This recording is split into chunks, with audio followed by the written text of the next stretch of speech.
नमस्कार दोस्तों। सनातन धर्म में आने वाली हर एकादशी का अपना विशेष महत्व माना गया है, लेकिन योगिनी एकादशी को अत्यंत पुण्यदायी और पापों का नाश करने वाली एकादशी कहा गया है। मान्यता है कि इस दिन श्रद्धा और नियम पूर्वक व्रत करने से जीवन की अनेक परेशानियां कम होती हैं और भगवान श्री हरि विष्णु की विशेष कृपा प्राप्त होती है। आज हम जानेंगे योगिनी एकादशी की महिमा, इसकी पौराणिक कथा का सार और अंत में एक ऐसा सरल लेकिन चमत्कारी उपाय जिसे श्रद्धा से करने पर शुभ फल मिलने की मान्यता है। धार्मिक ग्रंथों के अनुसार योगिनी एकादशी का व्रत करने से अनेक एकादशियों के समान पुण्य प्राप्त होता है।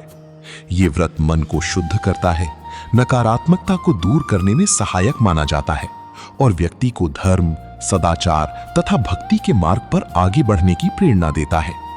ऐसी मान्यता है कि जो व्यक्ति पूरे मन से इस दिन भगवान विष्णु का स्मरण करता है, उसके जीवन में चल रही कई प्रकार की बाधाएं धीरे धीरे समाप्त होने लगती हैं और घर में सुख शांति का वातावरण बनता है। योगिनी एकादशी से जुड़ी एक प्रसिद्ध कथा भी मिलती है। कहा जाता है कि स्वर्ग में कुबेर के यहाँ हेममाली नाम का एक यक्ष भगवान शिव की पूजा के लिए पुष्प लाने का कार्य करता था। एक दिन वो अपने कर्तव्य को भूलकर अपनी पत्नी के साथ समय बिताने लगा। इससे भगवान शिव की पूजा में विलंब हो गया। जब कुबेर को इसका पता चला तो उन्होंने क्रोधित होकर हेममाली को शाप दे दिया। शाप के कारण उसे अनेक कष्टों का सामना करना पड़ा और उसका जीवन दुखों से भर गया। काफी समय बाद उसे एक महान ऋषि का सानिध्य प्राप्त हुआ। ऋषि ने उसे योगिनी एकादशी का व्रत करने की सलाह दी। हेममाली ने पूरी श्रद्धा और नियम के साथ ये व्रत किया। व्रत के प्रभाव से उसका शाप समाप्त हो गया और उसे पुनः सम्मान और सुख प्राप्त हुआ।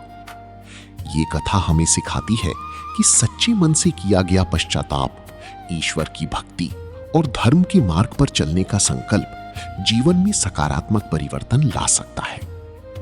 अब बात करते हैं उस चमत्कारी उपाय की जिसे योगिनी एकादशी के दिन करना अत्यंत शुभ माना जाता है। प्रातः स्नान करके स्वच्छ पीले या हल्के रंग के वस्त्र धारण करें, पूजा स्थान को साफ करें और भगवान विष्णु तथा माता लक्ष्मी की प्रतिमा या चित्र स्थापित करें। उन्हें पीले पुष्प, तुलसी दल, फल और प्रसाद अर्पित करें। इसके बाद घी का दीपक जलाएं और पूरे मन से ओम नमो भगवते वासुदेवाय मंत्र की कम से कम 108 बार माला जपें। यदि 108 बार संभव न हो तो अपनी श्रद्धा के अनुसार जितना कर सकें उतना करें। अब एक छोटी सी पीली हल्दी की गांठ या एक पीला सिक्का भगवान विष्णु के चरणों में रख दें और अपनी मनोकामना विनम्र भाव से कहें। अगले दिन द्वादशी के दिन उस हल्दी की गांठ को अपनी तिजोरी, धन रखने की स्थान या पूजा घर में रख दें। धार्मिक मान्यता है कि ये उपाय घर में सकारात्मक ऊर्जा, सुख समृद्धि और भगवान विष्णु की कृपा का प्रतीक माना जाता है। ध्यान रहे कि किसी भी उपाय का फल व्यक्ति की श्रद्धा, सदाचार और ईश्वर के प्रति समर्पण पर आधारित माना जाता है। यदि आप व्रत रखते हैं तो पूरे दिन क्रोध, झूठ, कटु वचन और किसी का अपमान करने से बचें। जरूरतमंद व्यक्ति की सहायता करें, गौ सेवा करें या अपनी सामर्थ्य के अनुसार दान अवश्य करें। धर्म ग्रंथों में बताया गया है कि व्रत के साथ दया, सेवा और संयम का पालन करने से उसका महत्व और भी बढ़ जाता है।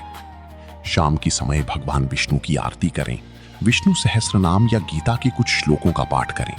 इससे मन में शांति और भक्ति का भाव बढ़ता है। दोस्तों, योगिनी एकादशी केवल एक व्रत नहीं बल्कि आत्मशुद्धि, अनुशासन और भगवान विष्णु की भक्ति का एक पावन अवसर है। यदि इस दिन सच्चे मन से पूजा, मंत्र जप और ये सरल उपाय किया जाए तो जीवन में सकारात्मक परिवर्तन आने की धार्मिक मान्यता है। अगर आपको ये जानकारी उपयोगी लगी हो तो वीडियो को लाइक करें, अपने परिवार और मित्रों के साथ साझा करें और कमेंट में श्रद्धा पूर्वक लिखें ओम नमो भगवते वासुदेवाय। भगवान श्री हरि विष्णु और माता लक्ष्मी की कृपा आप और आपके परिवार पर सदैव बनी रहे। धन्यवाद।